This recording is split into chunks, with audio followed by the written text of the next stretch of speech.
السلام علیکم، میں ہوں عفت نوید۔ دیپ جلتے رہے اس خود نوشت کی 24ویں قسط پیش خدمت ہے۔ اگر آپ نے ابھی تک عفت نوید چینل کو سبسکرائب نہیں کیا تو کر لیجئے اور بیل آئیکن پریس کر لیجئے تاکہ آپ کو آنے والی اقساط کا نوٹیفیکیشن بر وقت مل سکے۔ بہت شکریہ۔ حرکت میں برکت کا فارمولہ اچھا ہے، پر غلط وقت میں غلط فیصلے کیے جائیں تو قدرت عذاب سے دوچار کرتی ہے، اور عذاب دینے کے لیے کچھ لوگوں کو ہی مامور کیا گیا ہے۔ جن کی پکڑ ہو جائے تو الزام شیطان پر، اور پکڑ نہ ہو تو اللہ کی عطا کہہ کر چہرے پر ہاتھ پھیر لیا جاتا ہے۔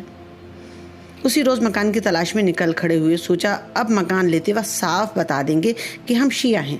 سو ہمیں بھی صاف جواب ملا کہ ہم شیعوں کو گھر نہیں دیتے۔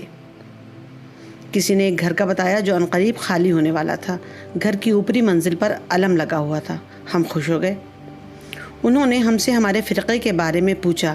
ہم نے خوش ہو کر بتایا۔ کہنے لگے ہم شیعوں کو مکان نہیں دیتے۔ مگر آپ لوگ بھی تو شیعہ ہیں؟ ہم نے سوالیہ انداز سے پوچھا۔ سال میں 4 مجلسیں ہم کرتے ہیں، آپ بھی کریں گے؟ نہیں بھائی نہیں، ہم اتنی گہما گہمی برداشت نہیں کر سکتے۔ ایک مکان ہمیں پسند آیا، نہ انہوں نے کچھ پوچھا نہ ہم نے بتایا۔ سوچا پوچھیں گے تو کہہ دیں گے سنی ہے، اور آنے جانے والے عقیدت مندوں کو بھی بے وقت کی راگنی سے منع کر دیں گے۔ ایسے وقت میں جب کہ کام پھیلا ہوا ہو تو احمد نوید کا دور ہو کر سمٹ جانا ہمارے مفاد میں ہوا کرتا ہے۔ شفٹنگ والے روز انہوں نے یوں ہماری بڑی مدد کی کہ اپنے ایک عزیز دوست صفدر ڈوگر صاحب جو پنڈی میں رہتے تھے ان کے ہاں چلے گئے، لیکن وہاں جا کر بھی اپنی ذمہ داری سے غافل نہ ہوئے۔ فون پر سامان کے پیک ہونے، ٹرک پر چڑھانے اور دوسرے گھر میں منتقل ہونے کی بڑی مشقت سے رپورٹ لیتے رہے۔ پھر ہمارے خیال سے کہ ہم ڈسٹرب نہ ہوں، وہیں سے اپنے مداحوں کے ہاں چلے گئے۔ دوسرے روز نئے مکان میں قدم رنجہ فرمائے۔ ایک نظر بکھرے ہوئے سامان پر ڈالی، مگر بہت سے کام انہوں نے پوری ذمہ داری سے نپٹائے بھی تھے۔ جنون و وحشت و آوارگی و ہجر و وصال، جنون و وحشت و آوارگی و ہجر و وصال، جو کام تھے میرے ذمے وہ کر کے آ رہا ہوں۔ 5-6 روز بعد گھر سمٹا تو صفدر ڈوگر صاحب ہم سے ملنے آ موجود ہوئے، بلکہ یوں کہیے کہ اپنے رسالے کے لیے انٹرویو لینے۔ سہیل وڑائچ انداز میں سوالات پوچھے کہ کل وقتی شاعر اور متنوع مزاج کے حامل شخص کے ساتھ گزر بسر میں مشکل تو ہوتی ہوگی۔ جس روز آپ مکان شفٹ کر رہی تھیں یہ اطمینان سے ہمارے گھر بیٹھے ہوئے تھے، انہیں کسی قسم کی کوئی پریشانی نہیں تھی۔ آپ کے لیے تنہا ایسے کام مشکلات تو پیش آتی ہوں گی۔ ہم نے انہیں اطمینان دلایا کہ کام کے وقت ان کی غیر موجودگی ہمارے بہت سے کاموں میں معاون ہے۔ پھر ایک حساس اور نازک طبع شاعر کے کندھوں پر پہلے ہی بار 7 افلاک کا بوجھ ہے۔ اکتوبر کا مہینہ تھا۔ پنڈی میں موسم اتنا ہی سرد تھا جتنا دسمبر کے اختتام پر کراچی میں ہوا کرتا ہے۔ ہمارے حساب سے کڑاکے کی سردی تھی، اس لیے چھتوں پر پنکھے بھی نہ لگوائے۔ کرایہ داری کے سارے معاملات 20-21 سال کی لڑکی نے طے کیے۔ اس کی ماں کا انتقال ہو چکا تھا۔ 2-3 مکانات سیاحوں کے قیام کے لیے مری میں تھے، جن کے معاملات اس کا باپ دیکھا کرتا۔ وہ اپنے 2 چھوٹے بھائیوں کی تربیت اور نگہداشت کر رہی تھی۔ اسے اپنی پڑھائی کے ساتھ سجنے سنورنے کا بے حد شوق تھا۔ دونوں بھائیوں کو اسکول بھیج دیتی اور بن سنور کر اپنے کزن کا انتظار کرنے لگتی۔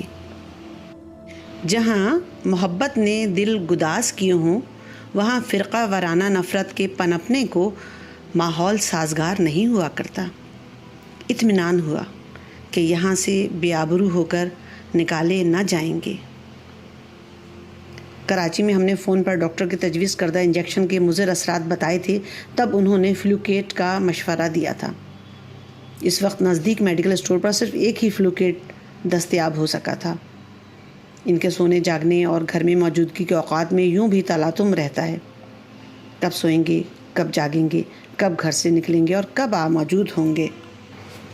اس کے بارے میں 30 سال گزرنے کے باوجود ہمارے سارے اندازے ہمیشہ غلط ثابت ہوئے ہیں۔ اب بچے بڑے ہیں، بے چوں چرا ان کے ساتھ جا کر انجیکشن لگوا لیتے ہیں، لیکن تب ایسا نہیں تھا۔ مقررہ تاریخ پر انجیکشن لگوا دینا بھی ہمارے لیے مہم جیسا تھا۔ مقررہ تاریخ سے پہلے ہی ہم اس معاملے میں سرگرم عمل ہو جایا کرتے تھے۔ کراچی میں ڈاکٹر کے نسخے کے بغیر ہر قسم کی دوا مل جاتی ہے، خاص طور پر خواتین کو تو دے ہی دیا کرتے ہیں۔ البتہ بچوں اور جوان لڑکوں کو کچھ میڈیکل اسٹور مخصوص دوائیں دینے سے انکار کر دیتے ہیں۔ ڈاکٹر ایاز سے اکثر فون پر ہی ہم مشورہ لے لیا کرتے تھے، اس لیے ان کا کوئی نسخہ ہمارے پاس موجود نہیں تھا۔ پہلے مرحلے میں کسی طرح بغیر نسخے کے فلوکیٹ ملا تو کوئی ڈاکٹر یا کمپاؤنڈر اسے لگانے پر آمادہ نہ ہوا۔ اب اس ساری کشاکش میں ان کے مزاج میں تیزی آنے لگی۔ بے تکان بولنا، گنگنانا، بلا وجہ قہقہے لگانا، پھر آزردگی کے ساتھ ساتھ غصہ بھی بڑھنے لگا۔ 4-5 دن میں ان کے رویے میں شدت آ گئی۔ ان کے سیدھے سادے عقیدت مند ان کی حالت سے بے نیاز ان کے ہر عمل کو عقیدت کی نگاہ سے دیکھ رہے تھے، کیونکہ اب یہ بہت زیادہ شیعہ ہو گئے تھے۔ عقیدت مند انہیں مزاروں پر لیے گھومتے۔ بات بے بات گریہ نا کی حد سے بڑھی تو سچے کربلائی کے مریدوں میں مزید اضافہ ہوا۔ لوگ ان سے دعائیں کروانے لگے۔ ان کی ڈانٹ پھٹکار مریدوں کے واسطے ہدایت ٹھہری۔ غصہ بابا جی کا جلال سمجھا گیا۔ گھر میں اور خاص طور پر بیوی کے سامنے مرد یوں بھی خود کو ہر طرح کے برتاؤ میں مکمل آزاد سمجھتا ہے، سو وحشت اور خواہش کا اظہار حق سے اور ببانگے دہل کرتا ہے۔ جتنے دیندار ہوئے جاتے تھے ہماری پریشانیاں بڑھتی چلی جاتی تھیں۔ جب ان کے کسی معتقد خاص سے ہم نے اپنے شبہات کا اظہار کیا تو وہ ہمیں حیرت سے دیکھنے لگے۔ ایک آدمی تو طنز بھی کر دیا کہ بابا جی کو مولا کے در سے قلندری اور عبادت کی توفیق عطا ہوئی ہے اور بھابی جی شکر گزاری کے بجائے اسے دماغی خلل سمجھ رہی ہیں۔ خیر، بہنوئی نے اپنے تعلقات استعمال کیے اور ایک روز انہیں انجیکشن لگ ہی گیا، لیکن مزاج میں جیسے غصہ بیٹھ گیا تھا۔ بڑا بیٹا بے حد حساس ہے، باپ کا حد سے بڑھا ہوا غصہ دیکھ کر دبک جاتا تھا۔ جب وہ اپنی ماں کے ساتھ ان کی بدسلوکی دیکھتا تو بھرائی ہوئی آواز میں صرف اتنا کہتا، امی بابا کو چھوڑ دیں۔ تب ماں کہتی، بیٹا بابا مشکل میں ہیں، وہ آپ کے بابا ضرور ہیں پر میرے دوست بھی ہیں، دوستوں کو مشکل میں نہیں چھوڑا جاتا۔ منجھلا بیٹا کسی مصلحت کا قائل نہیں۔ ایک رات جب غصے میں اس کے باپ نے اس کی ماں کو گلے سے پکڑ کر دیوار سے لگایا اور اس پر ہاتھ اٹھانے ہی والا تھا کہ اس نے اپنے باپ کا ہاتھ پکڑ لیا اور پوری قوت سے چلایا، بابا۔ رات کی خاموشی میں 15 سال کے بچے کی کرخت آواز کی گونج کمرے سے نکل کر جانے کتنی دور گئی ہوگی۔ اس روز ماں کو پہلی بار محسوس ہوا کہ جیسے اس کے گرد قدرت نے ایک حصار کھینچ دیا ہے، ایک مضبوط حصار۔ ایک مرد کا مرد ہی مقابلہ کر سکتا ہے، اور اگر اپنا ہی خون للکارے تو جنون آپ زنجیر ہو جاتا ہے۔ رامیش انہیں غصے سے گھورتا ہوا اپنے کمرے میں چلا گیا۔ ہم بیڈ پر بیٹھے ہوئے انہیں تشکیک سے دیکھ رہے تھے، منتظر تھے کہ اب مغلظات کے طوفان کے ساتھ تانے بھی سننے کو ملیں گے کہ میرے بچوں کو میرے خلاف کیا ہی تھا، اب نوبت یہ بھی آ گئی کہ بچے میرے مقابل کر دیے۔ انہوں نے اپنے دونوں ہاتھ ہمارے کندھے پر رکھ دیے۔ ہم نے خوفزدہ نظروں سے انہیں دیکھا۔ انہوں نے سر جھکا دیا۔ انہیں کمزور پڑتے دیکھ کر انتقامی کارروائی سے گریز کیا۔